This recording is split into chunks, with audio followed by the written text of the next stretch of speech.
ये सवाल देश की सरकार से है कि एक महिला भारत देश के अंदर एंटर कर जाती है। क्या आपको नहीं लगता कि भारत देश की सुरक्षा को कहीं ना कहीं खतरा है उस महिला से? और वो लोग जो उसको अपनी भाभी बताने में लग रहे हैं, उनको शर्म नहीं आ रही है इस बात को लेकर? क्योंकि अगर एक महिला पाकिस्तान से भारत देश के अंदर एंटर कर सकती है तो आप ये समझिए कोई आतंकवादी भी एंटर कर सकता है और हथियारों के साथ कर सकता है, जिससे भारत देश के अंदर एक बड़ी दुर्घटना घटित हो सकती है।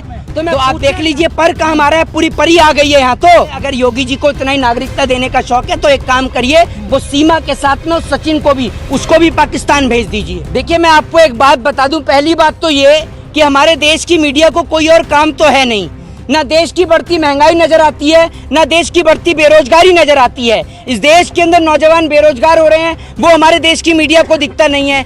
सब्जियों के दाम बढ़ रहे हैं, महंगाई हो रही है, वो हमारे देश की मीडिया को नहीं दिखता। लेकिन सीमा हैदर को लेकर 5-5, 6-6 घंटे का कार्यक्रम हमारे देश की मीडिया चला रही है। और एक सबसे बड़ा सवाल, ये सवाल देश के सैनिकों से नहीं, ये सवाल देश की सरकार से है कि एक महिला भारत देश के अंदर एंटर कर जाती है अपने बच्चों को लेकर, और दूसरी बात ये कि उन बच्चों का आधार कार्ड भी यहाँ पर बना लेती है। तो आखिर कैसे वो अपने बच्चों का आधार कार्ड यहाँ पर बना लेती है, सबसे बड़ा सवाल है। दूसरी बात ये कि आप उस महिला के ऊपर कैसे भरोसा कर सकते हैं जिस महिला का चाचा और भाई पाकिस्तान की आर्मी के अंदर है? क्या आपको नहीं लगता कि भारत देश की सुरक्षा को कहीं ना कहीं खतरा है उस महिला से?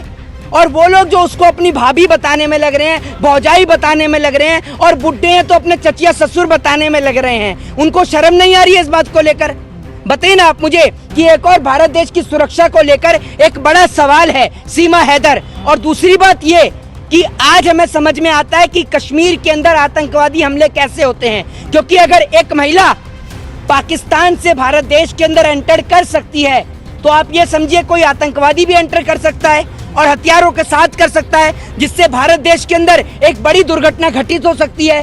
तो मैं पूछना चाहता हूं हमारे देश के गृह मंत्रालय से कि देश का गृह मंत्रालय क्या कर रहा है, भारत देश की आईबी इंटेलिजेंस क्या कर रही है? दूसरी बात ये कि एटीएस ने जब सीमा हैदर से पूछताछ करी तो उसमें पता ये चलता है कि सीमा हैदर के पास में 4 मोबाइल फोन है, 4 मोबाइल फोन है, मोबाइल फोन के अंदर सिम भी है। जब मोबाइल फोन के अंदर सिम है तो सीमा हैदर को हॉटस्पॉट से बात करने की क्या जरूरत है? ये सबसे बड़ा सवाल है। अगर आपके मोबाइल फोन के अंदर सिम है तो आप हॉटस्पॉट के जरिए बात क्यों कर रहे हैं? ये सबसे बड़ा सवाल है। तो आप देख लीजिए पर कहाँ हमारा है, पूरी परी आ गई है यहाँ। तो ये तो भक्तों की परी है, भक्तों के लिए तो परी है। आप ये सोचिए हमारे देश की मीडिया ना तो महंगाई और बेरोजगारी को दिखा रही है, सीमा हैदर को लेकर 5-5, 6-6 घंटे का कार्यक्रम चला रही है कि सीमा हैदर क्या खाती हैं, सीमा हैदर क्या पीती हैं, सीमा हैदर की डांस की वीडियो, सीमा हैदर कैसे डांस करती हैं। और आप ये सोचिए कि वो पाकिस्तान से भारत देश के उत्तर प्रदेश में आ गई। कश्मीर के अंदर जो आतंकवादी हमले होते हैं वो ऐसे ही होते हैं, क्योंकि पाकिस्तान से आतंकवादी कश्मीर के अंदर आते हैं और कश्मीर के अंदर आकर आतंकवादी हमले कर जाते हैं, जिसके कारण उन हमलों का जिम्मेदार कश्मीर के अंदर रहने वाले लोगों को ठहराया जाता है कि कश्मीर के मुसलमान इस हमले में शामिल होते हैं, जबकि ऐसा बिल्कुल नहीं है। कश्मीर के अंदर जितने भी हमले होते हैं वो पाकिस्तान के द्वारा ही होते हैं। आज तक हमारे देश की सरकार हमारे देश की सरहदों की हिफाजत नहीं कर पाई है, सीमाओं को सुरक्षित नहीं कर पाई है। और मोदी जी का वो ड्रोन कहाँ है? एक बात नहीं, आप एक बात मुझे बताइए, अगर योगी जी को इतना ही नागरिकता देने का शौक है तो एक काम करिए, वो सीमा के साथ में सचिन को भी, उसको भी पाकिस्तान भेज दीजिए। क्यों रखेंगे हम? मेरी रिश्तेदार लगी है, मैं लेके जाऊंगा। भारत देश की नहीं, भारत देश की सरकार नहीं छोड़ सकती है। इससे पहले भी तो छोड़ा है, इससे पहले भी एक महिला आई थी, आपको याद होगा, तो उसको भी तो छोड़ा था। भाई हम अपने देश की सुरक्षा के साथ में कोई भी समझौता नहीं कर सकते, ये बात आप समझिए। हम अपने देश से, अपने मुल्क से बेहद प्रेम कर सकते हैं, करते हैं। और हम आपको एक बात बताएं कि हम उस देश के नागरिक को क्यों स्वीकार करेंगे? वो पाकिस्तान जो हमारे देश के जवानों का खून बहाने का काम करता है और उसके चाचा और भाई आर्मी के अंदर हैं, तो वो हमारे देश के जवानों के ऊपर गोलियां बरसाते हैं और हम उन्हीं के परिवार की बहन को अपने देश के अंदर लेकर आए? ये बताइए ना आप मुझे। अगर सीमा हैदर पाकिस्तान जाने को तैयार नहीं होती है तो उसको भारत देश के अंदर आजीवन कारावास दिया जाना चाहिए। लेकिन सचिन की जगह अगर अभी तक किसी सलीम के पास आ जाती तो हमारे देश की गोदी मीडिया उस सलीम को देशद्रोही आतंकवादी, उसको ऊपर एनएसए, रासुका, न जाने कौन कौन सी उसके ऊपर आईपीसी सेक्शन लगा दिए जाते, कौन कौन सी उसके ऊपर धारा लगा दी जाती और उसको देशद्रोही साबित कर दिया था।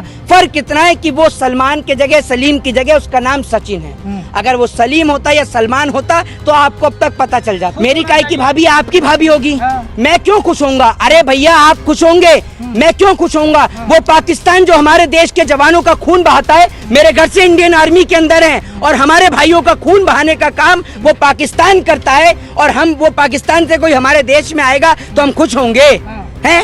हम खुश होंगे। हिंदुओं के कैसे खुश ना होंगे? क्या अखंड भारत का जो सपना देख रहे थे, हाँ, तो पूरा हो रहा है ना, शुरुआत हो गई है ना। अच्छा, हाँ। एक बात आप मुझे बताइए, नहीं तो वो पाकिस्तान की जमीन कब्जा कर यहाँ लेके आई है, आप कैसी मूर्ख? नहीं, अगर हिंदुओं को लाएंगे, एक बात हिंदू हो गई। मेरी बात सुनिए, अभी मैं आपको बता दूं कि जनसत्ता ने एक प्रेस रिलीज करी है, जनसत्ता, जिसमें ये लिखता है कि एक और तो ये बताया जा रहा है कि सीमा हैदर ने 5वीं तक पढ़ाई करी है, ठीक है ना? सीमा हैदर ने 5वीं तक पढ़ाई करी है। और दूसरी ओर ये भी बताया है कि सूत्रों के हवाले से जनसत्ता ये लिखता है कि जब उससे ये कहा गया, इंग्लिश में उससे कुछ पढ़ाया गया तो उसने फटाफट इंग्लिश में पढ़ दिया। एक और तो आप कहते हैं कि वो 5वीं पास है। अगर 5वीं पास पढ़ा व्यक्ति इतनी बढ़िया फर्राटेदार इंग्लिश कैसे बोल सकता है, कैसे पढ़ सकता है? हमारे देश के प्रधानमंत्री जी एंटायर पॉलिटिकल साइंस में एमए करके आए हैं, उसके बाद 2-2 टेलीप्रॉम्प्टर लगे होने के बाद वो ठीक से इंग्लिश नहीं पढ़ पाते, तो सीमा हैदर कैसे पढ़ गई? ये सबसे बड़ा सवाल है। तो आपको इस सवाल का जवाब देना चाहिए। कौन? सीमा हैदर। वो जासूस है।